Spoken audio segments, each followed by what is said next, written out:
He thought of his family with tenderness and love. The decision that he must disappear was one that he held to even more strongly than his sister, if that were possible. Do you think that love is something that will just keep on fighting? It's like an unconditional force? Or do you think that love is motivated by the good parts about you that people will appreciate or find some benefit from? That's probably the most critical question that gets answered in this novella that I just read, The Metamorphosis. Uh, the Metamorphosis is written by a sickly boy from Prague, Franz Kafka, and it was first published in 1915. So it's like in the modernist era of literature, and it's a literary fiction piece. The meat and potatoes of the story is about Gregor Samsa, who's this traveling merchant type deal, and one morning he just turns into a massive insect, completely changes, completely transforms, and it's all about the chaos that ensues after that and how the family dynamics have to change, how you can't exactly work if you're a giant cockroach, etc. And of course, the metaphysical, existentialist questions of unconditional love. So the whole spiel with the metamorphosis, the whole purpose, is to simply it's to give like an account of how it feels to really be isolated, to really be ostracized from people.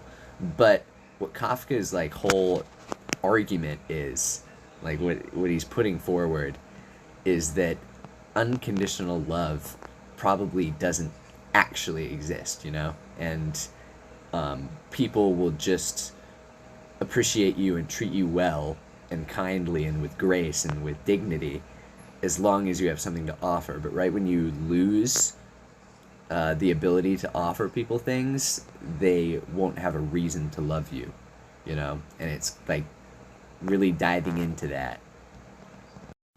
And as the novella kind of progresses, we see more and more in that of that. My bad, I just stumbled over my words. I am human and suck. But it dives into that. Like at first, it's a at first when Gregor turns into an insect, it's the book is all about like just plainly okay. Well, they still love Gregor, like he's still a part of the family, but he can't provide these things anymore. So like, what are we gonna do with him? And also, he's a giant insect, and he can't talk, and everything is weird, and we really rely on his paycheck. So now we're going to suffer because one, we're not making as much money, and two, Gregor is now a giant freaking insect, and we can't talk to him or reason with him. All of these things. But as these problems like become more fleshed out and they continue over time, his family just kind of gets a disdain for him and like loses all of that like love and dignity that they showed him when they were still able to talk to him. It's like he was just dead to his family. Gregor was dead to his family. So who's taking this book off the shelves? Who's this written for? Who's the archetypal metamorphosis Franz Kafka enjoyer? I would say that it's anyone who just feels detached or just disconnected from like the people around you for sure, but maybe even just like life in general, man. So deep. Anyways. But yeah, and people who have these problems, being the audience, like these problems probably are, a result of the Industrial Revolution and its consequences. Shout out to Theodore Kaczynski. But yeah, the Industrial Revolution that completely like shifted people from being like pastoralists. Is that a word? That's probably a word, because pastoralism. Moved past pastoralism and kind of like a fluid structure to being a member of society. Like there's no like strict like I work this shift at the factory, you know what I'm saying? So like this rift this sudden change in human development is where these problems with communicating with other people, where these problems with feeling a disconnect from the rigidity of menial life, all these problems, that's what kind of shapes the exigence of this novel, you know? Like, Kafka felt the need, or this book had to be written because these problems had to be addressed, you know? So, what are the tools in Kafka's arsenal when he's trying to drive his point home that love isn't really an unconditional thing, and that, you know, the menial nature of industrialized life is just extremely polarizing socially? First of all, I'm probably going to have to go with perspective, you know, his use of perspective. Um, Not only Gregor's perspective, but also his family.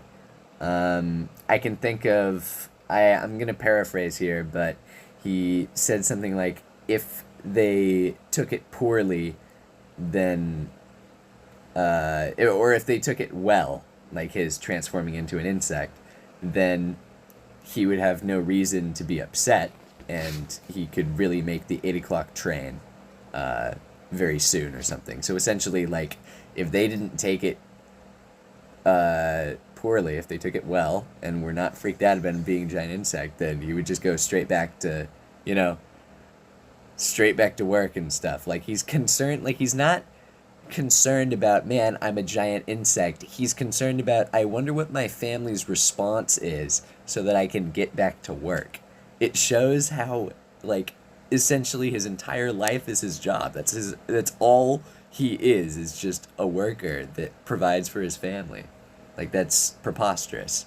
So, yeah, by showing these absurdities through perspective, he's kind of driving home how Gregor is disconnected from his family because he's reduced to just a worker and stuff. Yeah. And that he is not unconditionally loved. Yeah. Another big strategy that Kafka uses is, like, it's his use of tone. Towards the end of the story, I'm gonna, like, kind of paraphrase again. I might not even, like, say an exact quote, but the wording that he used when he describes Gregor dying, it's not, like, it's not a very prolonged scene. It's not, like, written with much poetry or imagery. It's just like his lights, the lights in his eyes. What am I talking about? No, his eyes flicker a little, and then boom, it's over. Last breath, right? There's no imagery. There's no, like, his soul left his body with anguish and fear as it screamed to the wrongdoers in his life. Like, it's nothing like that. And so, by using this tone that's completely contrary to, like, the situation at hand, like, surely the tone would be, like, somber and stuff, but no, just matter of fact, like, yep, straight up. It's to show, like, the absurdity of life. It's to show the absurdity of the situation. And what is that tied to? Like, isolation and detachment. Like, if you feel, like, if like, common life is so absurd, then you're going to feel detached, you know? So, yeah, that's how he uses tone and how effective that choice is, or how it's effective, at least. So, was the metamorphosis persuasive? Now, in my estimation, it was very, very persuasive. And I think that the biggest thing that ties into that is kind of Kafka's show and not tell way of writing, you know? Where he's not, like, spewing exactly what he wants the reader to think and, like, trying to be convincing in that way. And instead, he's, like, creating this circumstance, he's creating this story and he's showing the absurdism of it, and he's like showing these events that kind of lead the audience to believe or to think of themselves exactly the point that he's making, you know? So that's the way that he's persuasive. And in doing this, it's like, gives a lot of credit to the audience, you know, a lot of credit to the readers. And like they can come to this conclusion themselves if I present them with, you know, this narrative. And that's kind of what makes his rhetorical strategy of using perspective so good. That's what makes it so good, is that by incorporating the perspective of both Gregor and the family, you know, he's kind of making it more unbiased. Like because he's showing and not telling, it has to be like a trustworthy thing that he's showing, right? And that's what makes perspective make it so like trustworthy as a reader to come to his conclusion. So perspective is strong because of those reasons.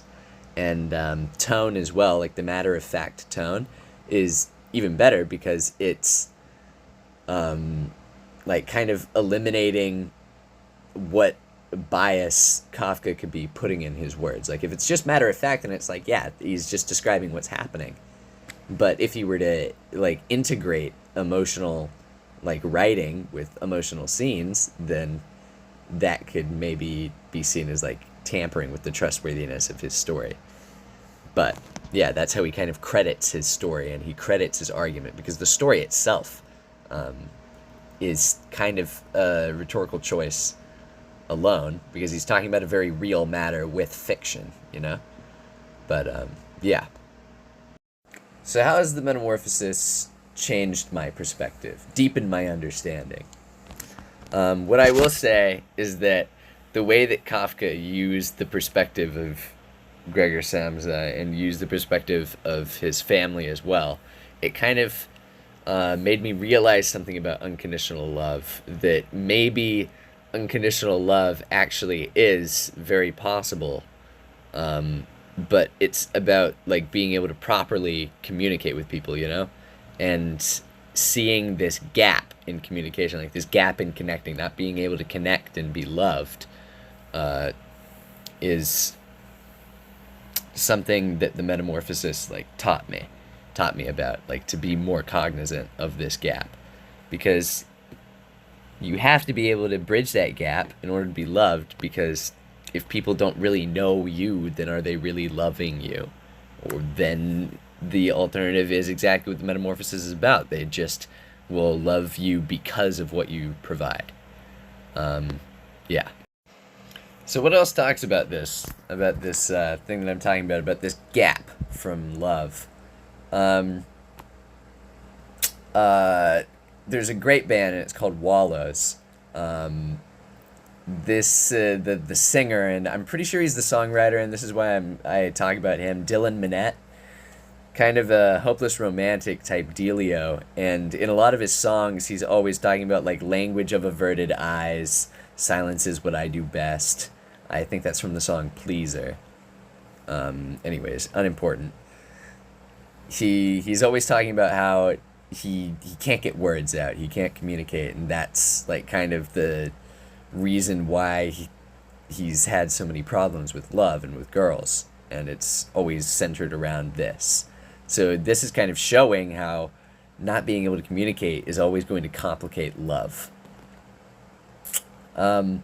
Another artifact would be The Perks of Being a Wallflower, and that's another book. It's also a movie. It's a pretty good movie, I would say. And it's about this guy in it named Charlie, and he was kind of abused and stuff as a kid, so he has like communication issues. And that entire book is essentially about how bad these communication issues are, and how it makes him struggle with fitting in social life in high school, and making friends and finding love. It makes all these things harder. But yeah. And then lastly, certainly not least, I loved this show as a kid. Peanuts. Charlie Brown in Peanuts. He's very insecure, And whenever he tries to talk to this little red-haired girl that he quite fancies, um, he like breaks down and he's not able to say things, and it's no good for him. And it's just another example of how, like, yeah, not being able to communicate, it walls you off, caps you from being able to be loved. And just to kind of top off the Charlie Brown reference, like someone said to him along the lines of, forget that little red-haired girl. She's not your kind, Charlie Brown. And then he says, whose kind am I? If that doesn't sound very isolating and completely on topic. So, yeah, those are some things that also touch on what I'm talking about and my takeaway from the Metamorphosis. So, closing things out, what do I take away from this? And this is something that I think about just in my free time in general. I'm taking the breakup fine, okay? I'm taking the breakup fine. But I think about in general as, like, what does it really take to be fully loved? And yeah, that's essentially what I will think about. And who would I recommend this book to? I recommend this book to the hopeless romantic who wants to feel maybe more hopeless, but more understood and seen, I suppose. But also people who just like good classic literature, because it's a great piece. And yeah, I hope you enjoyed my book talk.